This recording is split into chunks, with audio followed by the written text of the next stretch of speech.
In 1919, the United States Department of Justice opened a secret file on a man who had never fired a gun, never led an army into battle, and never bombed a building. Yet J. Edgar Hoover, the most feared lawman in America, called him the most dangerous black man in the country. His crime? He told black people they were kings and queens. He told them to go home, to Africa. He told them they did not need the mercy of white America to be free. And America could not afford to let that idea survive. Up, you mighty race! You can accomplish what you will. Marcus Mosiah Garvey was born on August 17, 1887, in St. Ann's Bay, Jamaica, a small island. Still bleeding from the wounds of British colonialism, the Caribbean, like most of the black world, was a place where dark skin meant servitude, where ambition was treated as insolence, where black children were taught from birth to shrink. When Garvey arrived in Harlem, New York in 1916, the Great Migration was reshaping America. Thousands of black Southerners were flooding northern cities, escaping the lynchings, the Jim Crow laws, the sharecropping chains of the Deep South.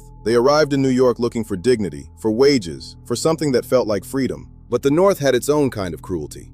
Quieter, colder, wrapped in polite language. Black workers were refused jobs. Black families were redlined out of decent housing. Black soldiers who had fought and bled for America in World War I returned home to race riots. In 1919 alone, there were over 25 documented racial massacres across the United States. A season of terror historians now call the Red Summer. Black people were burning, and most leaders were asking them to wait. Garvey did not ask them to wait. He preached a gospel that America had never heard from a black man at that scale. That Africa was the homeland, that black people were a great and sovereign race, and that their liberation would not come from begging at the doors of white institutions. It would come from building their own. He founded the Universal Negro Improvement Association, the UNIA, in 1914 in Jamaica, and relaunched it in Harlem. At its peak, the UNIA had chapters in over 40 countries and claimed a membership of anywhere between 2 and 6 million people. It remains to this day one of the largest organized black movements in history. Garvey launched the Negro World, a newspaper distributed in multiple languages across the African diaspora. He opened businesses,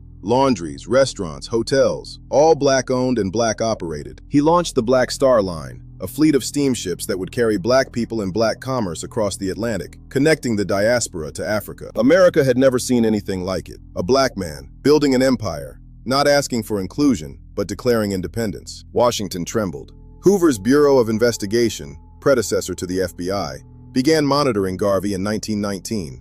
Informants were planted in UNIA meetings. His mail was intercepted. Federal agents searched desperately for something, anything, they could use to silence him. One internal memo from Hoover was chilling in its honesty. He needed to find a way to deport Garvey before his influence grew any further. The government had found its target, and the architecture of the state was now being used to dismantle an idea it could not control. In 1922, the government found its opening. The Black Star Line had been plagued by mismanagement and bad investments. The ships were purchased at inflated prices, and some of the men Garvey trusted to run the company were incompetent or corrupt. When the steamship company collapsed, Garvey was charged with mail fraud, accused of sending promotional literature for the company through the mail while allegedly knowing the enterprise was failing. The evidence was thin. The prosecution's key exhibit was a mailing envelope that by some accounts contained no letter at all. But in a country determined to bury this man, thin evidence was enough. In 1923, Marcus Garvey was convicted and sentenced to 5 years in federal prison. He served 2 years in Atlanta Federal Penitentiary before President Coolidge commuted his sentence, only to have him immediately deported to Jamaica in 1927 as an undesirable alien. He was banned from ever returning to the United States. The government had done what it set out to do: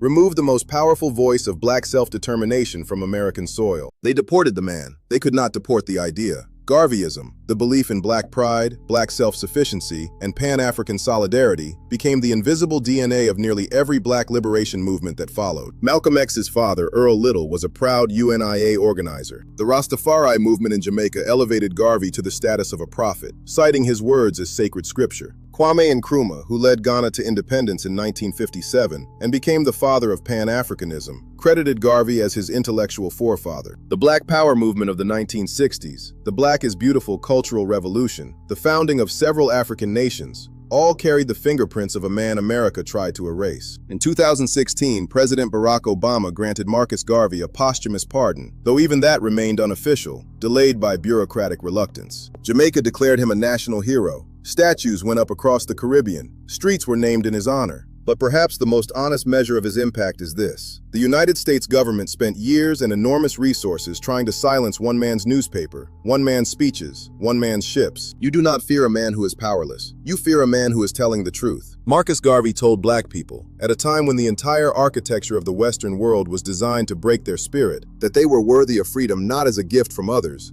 but as a birthright they already possessed. That was the most dangerous idea America had ever heard, and it has never stopped echoing.